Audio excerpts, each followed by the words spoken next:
באולפן. נעשה מסע מרתק עם דורית שגב שכטר, ולא בכדי אמרנו מסע, יש לזה משמעות, תכף תבינו, כיוון שדורית היא היחידה בארץ שמוסמכת ללמד את שיטת המסע של ברנדון בייס. אז מה שאני למדתי, ערב טוב דורית, ותודה שבאת לאולפנינו. מאין באת? מנען. מנען. מקיבוץ נען. טוב? אז מה שאני למדתי ממה שקצת קראתי על המסע, זאת עבודת ריפוי ותהליך שינוי שהוצג לראשונה על ידי ברנדון בייס. היא אפילו כתבה את הספר הזה, ספר רב מחר בארץ ובעולם, בעיקר בארצות הברית. וזה בעצם מדבר על אנשים שבוחרים לחוות את המסע, שבאים מכל גיל וכל רקע, ויש להם סיבות מגוונות. מבקשים להגיע לריפוי פיזי ורגשי או רוחני, לא מילה גסה, נכון? ותספרי לנו קצת על המסע הזה שאנחנו נעבור. וואו. זה תמיד מאתגר לנסות לדחוס לתוך מילה, לנסח משהו שהוא באמת מאוד מאוד מגוון ורחב, יש לו הרבה מאוד משמעויות. אז אולי תתחילי מהמסע שלך? מהמסע שלי. האישי. אז באמת ככה לפני שנפגשנו, את יודעת ככה גם, זה החזיר אותי אחורה גם החדשות שהיו קודם, ופתאום אנחנו מדברות על המקום החיובי ואיך מוצאים את המקום הזה בתוך החיים. אז זה באמת היה הכיוון שלי, אני לא שמעתי על המסע, לא ידעתי על המסע.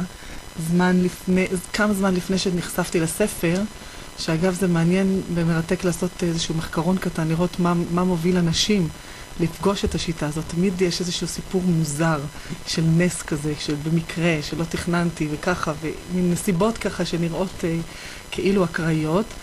וזה לא מעט חוזר כסיפור. אז הסיפור האישי שלי הוא שלי היה איזושהי תחושה די הרבה זמן שסך הכל הייתי די מרוצה מהחיים שלי.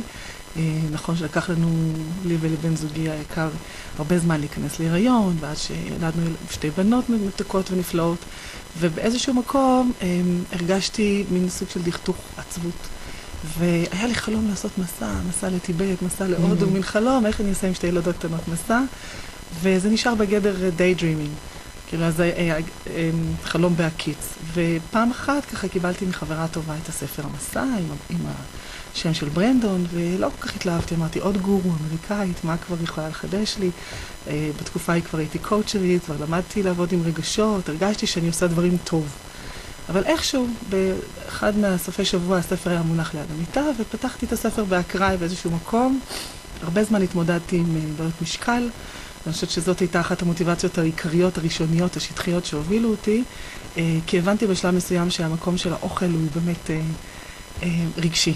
אבל הבנתי את זה בראש, לא כל כך ידעתי מה אני אמורה לעשות עם האינפורמציה הזאת, ואיכשהו פתחתי, כמו שאני בדרך כלל עושה באמצע, את הספר של ברנדון, וככה מצאתי דווקא משהו שמדבר פתאום על משקל ועל מוטיבציה לאוכל, ואיכשהו כן, אבל מה הסיבה לזה שאני אוכלת, או מה הסיבה לזה שדיאטות לא מצליחות, ופתאום אני ככה רואה, יש שם איזשהו שורש רגשי, והיא נותנת איזשהו מיני תהליך קטן שכמתה עצמו את העיניים, תזכרו בפעם אחת שאכלתם, ופתאום אני אומרת, רגע, ואני עושה את התהליך הקטן עם עצמי, ואני אומרת, וואו, יש כאן איזה חתיכת רגש, יש כאן איזה משהו שהוא תפס אותי אינטואיטיבית. בסוף שבוע הזה הצלחתי לסיים את הספר, והתאהבתי. הרגשתי שיש איזה משהו מאוד אותנטי, משהו מאוד מדויק לי, שהוא חידש לי. שהרגשתי שזה מצד אחד השפה הייתה מאוד פשוטה, מאוד קולחת. יחד עם זאת, האמיתות שהיו שם נגעו בי. ומשם זה היסטוריה, כי נכנסתי לאינטרנט, קראתי שיש סדנאות, עשיתי את המסלול, והדברים שקרו לי... ומה היא מספרת על עצמה? גם לה היה איזה סיפור. לה היה איזה סיפור מאוד מעניין, שגם היא מספרת שהיא גם כן עשתה את כל הדברים שבעצם ה-well-being אומר תעשה. כן, לחיות נכון, לחשוב מחשבות חיוביות, לאכול תזונה בריאה, לחיות בצורה מאוזנת, ובעצם אז לא אמורות להיות לך איזה שהן בעיות, אלא שאז שהיא הייתה בשיא הקריירה שלה, פתאום במרכאות כפולות היא גילתה איזשהו גידול בגוף שלה, וזה קצת טלטל את עולמה, משום שהיא עמדה לקראת ניתוח, והיא לא האמינה בניתוחים, היא חשבה שאם הגוף יצר את המחלה הזאת, אותו גוף שיצר את המחלה יכול גם לרפא אותו.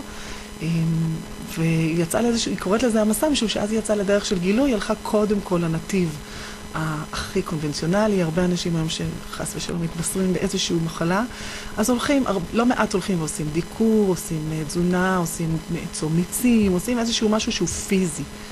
ועדיין היא לא הצליחה לטפל בבעיה שלה, ובמקרה, בחלק מהמקום שלה, בתהליך, באחת מהתחנות לקראת סוף החלק הראשון של המסע שלה,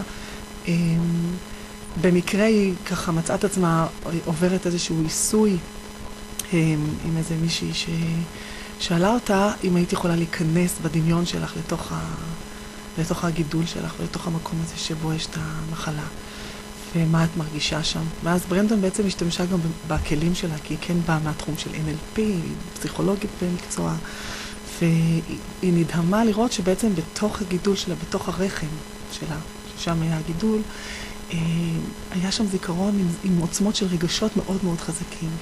עכשיו, הזיכרון עצמה לא היה לה חדש, זה משהו מהילדות שלה, מגיל סביבות גיל 4-5, היא הכירה את הסיפור, היא אמרה שהיא טיפלה בזה על ספת הפסיכולוג, היא חשבה שהיא נפטרה מהאישו הזה.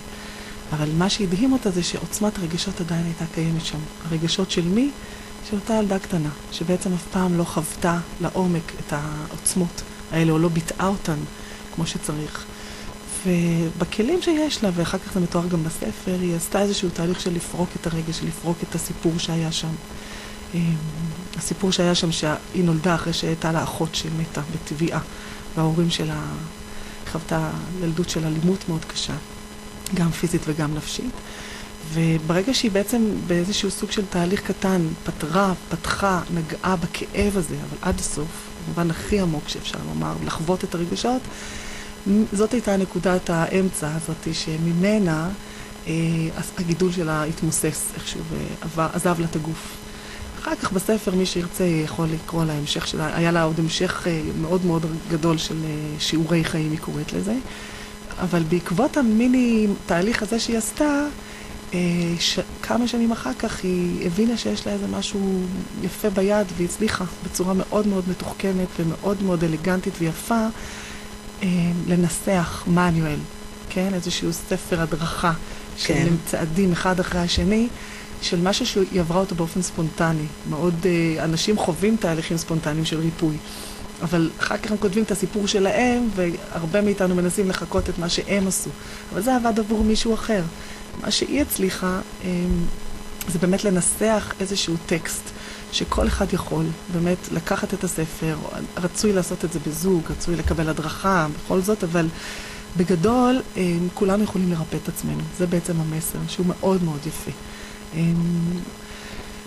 והרציונל של המסע, או התשתית שלו, מונחת על התפיסה שאומרת שכל הביטויים, גם הפיזיים וגם הרגשיים, או גם הדפוסי ההתנהגות שלנו, הבסיס שלהם זה איזשהו אישו רגשי, סוגיה רגשית שלא פתורה, unfinished business, שיש לה מימד רגשי. ועד שאנחנו לא נוגעים בבסיס הרגשי, אנחנו בעצם לא מצליחים להתיר את הבעיה עד הסוף, לא לפתור אותה מהשורש. יש בזה גם מין המחשבה של לא לפחד לגוע בכאב, או אפילו הרבה יותר עמוק מזה. זה בעצם, זה מתחיל מהמחשבה של לא רק שלא לפחד, אלא שלקבל את הפחד, להזמין אותו, להיות מוכנים להרגיש אותו, את הפחד, את האימה, את החוסר אונים. ברגע שמוכנים, בעצם הרבה פעמים זה הפחד מהפחד. ברגע שמוכנים לאמץ לחיקנו, to embrace, איך אומרים ככה, לחבק את הפחד, או לא רק את הפחד, את כל הרגשות שקשה לחוות אותם, באופן מיידי חווים הקלה. באופן מיידי חווים איזשהו סוג של שקט, הרפיה. אז את יכולה לתת לי דוגמה מאחד המסעות האלה של אחד מהסדנאות שאת מעבירה? כן, אני גם אתקן אותך. זאת אומרת, יש הרבה מאוד מטפלים היום בארץ שעושים טיפולים אחד על אחד. כן. וסדנאות כאלה יש בארץ אחת לשנה שהיא מגיעה. אני עושה את הסדנאות רק בתוך ארגונים סגורים, ובעיקר היום במשרד החינוך. ולמשל אני יכולה לתת דוגמה מאחת הסדנאות האחרונות שהייתה בקיץ, לא, סליחה, זאת הייתה בחנוכה, אני שוכחת חנוכה, והיה שם באמת איזשהו קטע שאנשים מגיעים עם המון סקפטיות, סוג של ציניות וספק והמון המון פחד. שהפחד הזה הוא לא מוסבר, אנחנו לא ממש מרגישים אותו. ובאחת הפעמים, ביום השלישי, ישבה אחת האנשים קסימות, וחוותה איזשהו תהליך בתוך הקבוצה, קבוצה של 100 איש, והיא נתקפת בהתקף של חרדה, של פאניקה.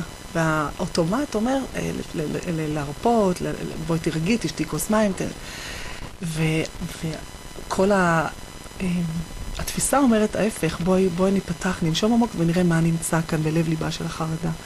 וככה באמצע המליאה, שיושבות ככה 100 אנשים, זה בדרך כלל רק נשים. לרוב 90% נשים, לא אני עושה, ולהיו שזה כמה גברים מקסימים, אבל בעיקר אני מתייחסת לזה שכן, גם ציבור המורות הם בעיקר נשים, ולמרות שאת הסדנאות פוקדים כמעט חצי-חצי, אבל במשרד החינוך שלנו זה מגיע, היו איזה 10 גברים מתוך 100. ובעצם מה שעשיתי איתה זה הנחיתי אותה, אמרתי לה, אוקיי, מה יש כאן? אם הייתי יכולה לומר, לנשום עמוק, מה את מרגישה לחץ בחזה? אוקיי, תרפי, תנשמי עמוק, אבל תישארי איתנו, תישארי עם הכאב הזה, ואם הייתי יכולה בנוסף לכאב שהוא ללחץ בחזה, לומר איזה רגש יש כאן, אם הייתה מילה שיכולה לתאר את השם של הרגש שאת מרגישה, מה היית אומרת שיש פה? היא אומרת, יש פה המון המון פחד, פחד, פחד, פחד, אוקיי. ותפתחי לפחד, תרגישי אותו ממש פיזית, זה גם תהליך שהוא חצי רוחני, חצי רגשי, חצי פיזי, אי אפשר ככה, כבר אמרנו 3 חצאים, אבל הוא יותר, הוא מורכב מאוד, קשה לבודד את זה, ובתוך הפחד מה יש? יש המון המון עצב. ואז פתאום היא נפתחת לסוג של רגש שנקרא עצב, ומרגישה גם אותו, לפעמים זה לוקח איזה חצי דקה, זה לא ככה צ'קליסט שאת עושה וי, ואם היה איזשהו רגש נוסף בתוך העצב הזה, אם הייתי יכולה לומר מה יש כאן, ואז היה איזשהו סוג של חוסר אונים, של ריקנות, של ריק, ואם הייתי יכולה לחוות גם את זה ולאפשר לזה, פשוט לקבל את זה, כי זה מה שזה עכשיו, כאן ועכשיו זה ריק, זה אין אונים. ואם הייתי יכולה פשוט להיפתח לתוך זה, ואם הייתי יכולה לדעת מה יש בלב ליבו של זה, ואז כך פתאום היא מתחילה לראות ולומר, וואי, אני מרגישה חום, אני מרגישה רפיון. ממש ממש נפתחה למה שנקרא בשיטה של המסע, שנקרא חוויית המקור. שזה איזושהי מקום של שקט, של היפתחות, של איזושהי תחושה שהיא מעבר לרגשות, שהיא מעבר לקושי. וזה המקום שהוא ההתחלה של המבוא, של התחלה של תהליך של ריפוי. שבמסע אנחנו אומרים בעצם בתוך המרחב הזה של המקור, שזה איזושהי חוויה שהיא גם פיזית והיא גם רגשית. של איזושהי תחושה שאת גם את, אבל גם את לא את חלק מכל הבריאה, או שיש המון אהבה או חמלה, או איזשהו אור, או ריפוי, או זרמים. יש איזושהי תחושה שהיא מאוד מאוד מאוד מיוחדת. בתוך המרחב הזה מתחולל תהליך של ריפוי שלם. כן, אנחנו, למאזינים שלא שמעו את ההתחלה, אנחנו מדברים עם דורית שגב שכטר, על שיטת המסע של ברנדון בייס. ומה שאני הצלחתי להבין ממך, גם שזה בעצם מחזיר אותנו למקום המקורי של עצמנו, נכון? לפעמים אנחנו בורחים ממנו, או לא זוכרים שזה מקום האמיתי שלנו. נכון. היום בדיוק היה פעילות של יום המשפחה עם הילדה שלי בכיתה א', עשיתי להם פעילות ככה בחלק הלא פורמלי של היום, ונקראת שפעילות עם היהלום. עשית להם מסע? כן, עשיתי להם מסע, נכון. אנחנו לוקחים איזשהו יכולת להמחיש, שזה יהיה מוחשי יותר, שזה יהיה פחות אבסטרקטי, כמו אקווריום כזה, עם אבן קריסטל שאותה אנחנו מדמים ליהלום, וטיפות של מים, טיפות צבעוניות, או צבעי מאכל, או דיור צבעוני, ואנחנו מדברים על זה שכולנו, הבת שלי הקטנה החזיקה את היהלום, וכל הילדים בקבוצה, ודיברנו על זה שבעצם כולנו לא נדים, כמו יהלום טהור, בעצם זקים, טהורים, עם אור, שההורים שלנו מסתכלים עלינו שאנחנו יוצאים מהבטן, כאילו אנחנו מתנה הכי הכי מדהימה שאי פעם הם קיבלו. אבל קוראים לנו החיים, בעצם, זה אמרתי במילים קצת יותר ילדיות, או שאנחנו נעלבים כי לא רוצים לשחק איתנו, או שאבא ואמא כועסים עלינו, או גורת חתולים שלנו מתה, או כל מיני דברים שקורים לנו, החיים קורים לנו, ואז יש לנו מין רגשות שאנחנו לא יודעים לדבר עליהם, לא יודעים איך קוראים לרגשות, או לפעמים אין אף אחד שמקשיב לנו, או שאנחנו לא מעיזים לדבר עם אף אחד. ואז אנחנו בעצם מטפטפים את הרגשות האלה לתוך היהלום, לתוך האקווריום שמלא במים. כל פעם מטפטפים עצב, או בושה, או עלבון, או כעס, ופתאום לאט לאט המים הפכים עכורים, והיהלום נעלם. ואיפה היהלום, ומה קרה ליהלום. וככה עוד ילד ועוד ילדה מטפטפים ומספרים עוד סיפור כואב. אבא ואמא התגרשו, אני עצוב, אבל אני עוד יותר כועס, כי הם ידעו על זה ולא סיפרו לי מלא זמן. היה איזשהו ילד שאמר את זה, הייתי בשוק. ואחרי שאנחנו עוברים את הסבב, וכל אחד ככה מספר איזשהו סיפור ומשיים, נותן שם לרגש, וכבר נראה ממש עכור, אז ככה מכניסים את היד, ומה קרה ליהלום, ומוציאים אותו. בעצם האבן עצמה, הקריסטל, נשאר בוהק. והמסר הוא שהרגשות באים, הרגשות הולכים, אבל הם לא מי שאנחנו. בעצם מתחת לכל הכאב הרגשי, יש איזושהי שלווה, יש איזשהו מקור שהוא לא ננגע. זאת אומרת, זה משהו שנשאר טהור שם תמיד, וזה מקום שאפשר לשאול ממנו נחמה והמון חוכמה וידע. מה שנקרא ביהדות, הניצוץ הפנימי. הניצוץ הפנימי, נכון, נכון. את יודעת שהרבה אנשים דתיים מכל הדתות, כי במשרד החינוך מגיעים גם מוסלמים, גם נוצרים, אבל גם כמובן אנחנו יהודים, מאוד מתחברים למקום הזה של התהליך של המסע, כי הוא יוצר, אחד הכלים שהם אומרים יוצר חיבור בלתי אמצעי ישירות עם השם, ישירות עם הבורא, מיידית, בדרכים שזה כמו תפילה לפעמים. או התבודדות, מחליף את ההתבודדות. כן. אז כן, זה הניצוץ הפנימי הזה, שנוצר איתו קשר כל פעם מחדש. וזה מדהים, זה מדהים, איך להגיע למקום הזה, ואת מדברת על זה שצריך לחשף באמת למקום הכואב, למקום הנעלב, למקום המשפיל, כן? כן. הרבה אנשים חווים את הניצוץ הזה בצורה ספונטנית בחיים, על כל מיני דברים. משחק כדורסל או כדורגל מרגש, לידה של תינוק, איזושהי התפעמות של אהבה עם אהוב ליבך. אבל זה קורה ספונטנית. כשאת רוצה לעשות מניפולציה התערבותית, נקודתית, על פי דרישה, עכשיו אני רוצה לחוות את זה. אז ההצעה של בעצם השיטה הזאת אומרת, בואי תקחי את מה שכואב לך. אל תברחי מזה הצידה, אל תשימי את זה בצד, אל תגידי לעצמך, בואי נחשוב חיובי. בואי לא נחשוב חיובי, בואי נחשוב שלילי. העניין הוא שבמקום להתפלש ברגש השלילי, או במחשבה השלילי, תגידי, אוקיי, אם אני נזכרת עכשיו אפילו בחדשות שהיו קודם, ואני שומעת דברים קשים, מה זה גורם לי להרגיש? צער, עצב מאוד גדול, אז אני שמה רגע את הסיפור בצד, כי המסע אומר, it's not about the story. אנחנו לא מספרים סיפורים. בואו תרגישי מה יש כאן באמת. כן, אם הרגשתי השפלה, אז אם הרגשתי בושה או אלבון, ההזמנה היא לתת שם, לנסח בדיוק את השם של הרגש. ואולי לבדוק איפה זה בגוף, כי יש מקומות שרגשות מסוימים הם יותר באזור הגרון, חלק באזור הבטן, חלק תופסים לנו את החזה. כל אחד חווה את זה אחרת, בכתפיים, בראש. יחד עם התחושה הפיזית, איזה רגש יש כאן. לתת לו שם, ואז להרגיש את הרגש. להרגיש אותו, להכיר בו, לתת לו מקום. ברגע שמרגישים אותו, הוא חדל מלהיות. האנלוגיה היא כמו קבוצה של ילדים קטנים רועשים. בכיתה ילד עושה רעש, רעש, רעש. רק כשתשימי לב אליו, מה בדיוק אתה רוצה, אז הוא חדל מלהפריע. ואז אנחנו בעצם, אנחנו עובדים עם הרגשות שלנו בצורה שהם נותנים לנו מידע על עצמנו, ואנחנו יכולים לעבוד איתם, והם לא מנהלים אותנו. זה נשמע ככה דבר בהיפוכו, ככל שאנחנו מרגישים בצורה הזאת יותר ויותר רגשות, אנחנו פחות רגשניים, אנחנו יותר שקטים, יותר שלבים, משום שאנחנו מחבקים את הרגש, נותנים לו מקום, והוא הולך. אין לו מה להישאר, יותר מחצי דקה, גג. תודה שבאת, תודה לך שאתה עולה. ברגע שאני חווה אלבון, חוויתי אותו, זהו. אז גם אני לא נמנעת יותר לחוות רגשות כאלה, אז אני יכולה להיות יותר אותנטית, ולהגיד, מקסימום אני ארגיש אלבון, מקסימום אני ארגיש בושה, אוקיי. חוויתי, לא מתתי, אפילו הרגשתי את האור אחר כך. אז אני ארגיש את זה שוב, יהיה לי אומץ. האומץ הוא להרגיש בעצם את כל הרגשות. אין רגש שהוא טוב או רע, כל רגש הוא אנרגיה. כעס יש לו אנרגיה מדהימה, לזעם יש אנרגיה נפלאה. רק להיות מוכנים להרגיש אותה. איזה יופי, לזעם יש אנרגיה נפלאה. אם את מרגישה אותו רק, לא פועלת מתוך הזעם, יש לו אנרגיה נפלאה. אנרגיה של חיות. כי בעצם מה שאת אומרת, מה שאני קולטת, שאנחנו עוסקים המון המון המון בהדחקות. וברגע ש... נכון? הנה, שמענו חדשות, אז אחד יכול מאוד להתעצבן ולכעוס ולכאוב. נכון. ואחד יכול להגיד, טוב, נעביר את החדשות ולא נתייחס. נכון. אבל את אומרת, לא, תהיו שם. נכון. תראו מה קורה שם במקום הזה. נכון. תחבקו את המקום הזה, כן?